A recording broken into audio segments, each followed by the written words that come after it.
5-minute view from the Cop, from the sunny Isle of Crete, where I've been partaking in the local delicacies of goat and, of course, raki. Talking about the match the other night, Sheffield Wednesday versus Bolton Wanderers in the Cup, Carabao Cup. Very interesting, actually, because we'd no idea what was going to be the team. Probably likely to be a bunch of kids, and it ended up being a bunch of kids. And, well, so we were odds on to get hammered. Certainly, I was looking at the odds before the match, and they were very, very good for a Wednesday win.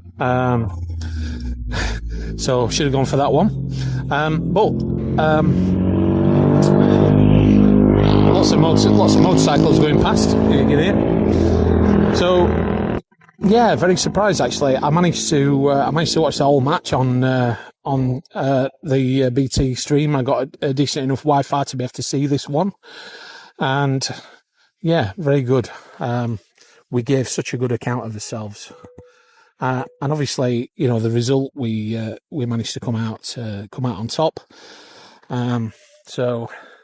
We did expect changes, but ended up with lots of players that actually a lot of fans had not actually seen. So they were kicking around, and some of the scorers, and quite a lot of the fans won't have actually seen these players before. Even SofaScore, when it was putting the lineups up, I think half the team had no photos. So the average age of the squad was about just over 20. At the start, I think it went up a little bit when Liam Palmer came on, but starting squad of 20 and about 25, I think, for theirs. Obviously, we led 3 times, and as usual, we always managed to concede. However, there were some stunning goals actually from both sides. So no surprise that actually our first one was from a Brazilian. So that's one Gui Segueira to look out for.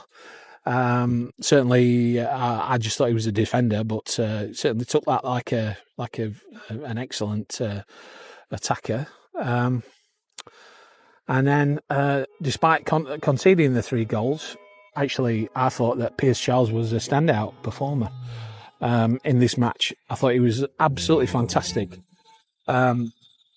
His distribution in setting up our attacks was absolutely fantastic. I think it's best that we've had for a long time, and for such a young lad, what a talent he is! What a talent, and obviously the penalty saves as well. And you just think, you know, we could always expect that he's going to do that kind of thing. He's that good. So, going to be interesting seeing if we can keep hold of him. So. It was a great opportunity for the young players to shine, but also for the fringe players to just show us what they can do, what they can perform, and you know that they need to be in that team, in those team plans. And we got Ugbo up front, and he actually managed to score, which is absolutely fantastic. McNeil was up there as well, alongside him and or just behind him, and actually he always looked lively, so it was always pretty good. In defence, look at the defence. It was just really just a bunch of youngsters, but we actually played very calm, 86% pass completion rate. It was really, really good. So we got Johnson, Weaver, Emery, and Segueira. And I think, you know, a lot of people would not know what they were, but they actually looked like players that had been out there. They were giving everything for the club, which was absolutely fantastic. In midfield, we got Kabachi, Shipston, Fernandez, and Thornton, with McNeil and then Ugbo right up the top. Palmer came on at half time. So he had a good half hour and calmed down things down a little bit. We'd also brought on Jamal Lowe and Max Lowe and Sean Fuzier for cameos. and they all did well. And then we fetched on this 16-year-old Alau, I think they call him. 16 years old, and he came on and he didn't really do that much. He didn't really get much opportunity, but came and stood his ground and such. So everybody's done the bit, really. Obviously we were playing against 10, but actually, they deserve to go down. They were not actually what we expected, I suppose, but then again, we were not what they expected. They didn't expect us to come at them, and we did. They had most of the possession, but we always look dangerous going forward, and they were just so composed for such a young, inexperienced side.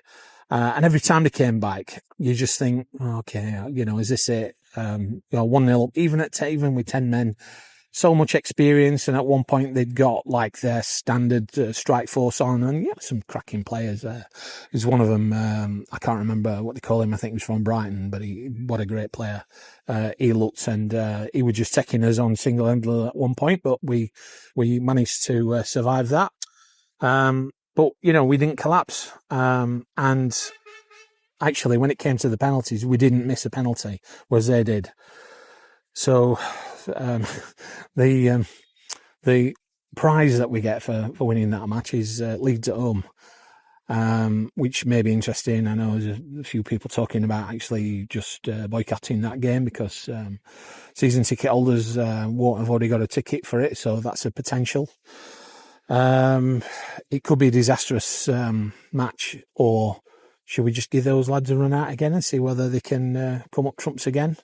Would imagine Leeds are going to put a strong team out of their Premiership side anyway now, but we'll have to see. But actually, the future does actually look very bright. Okay, till next time. Bye for now.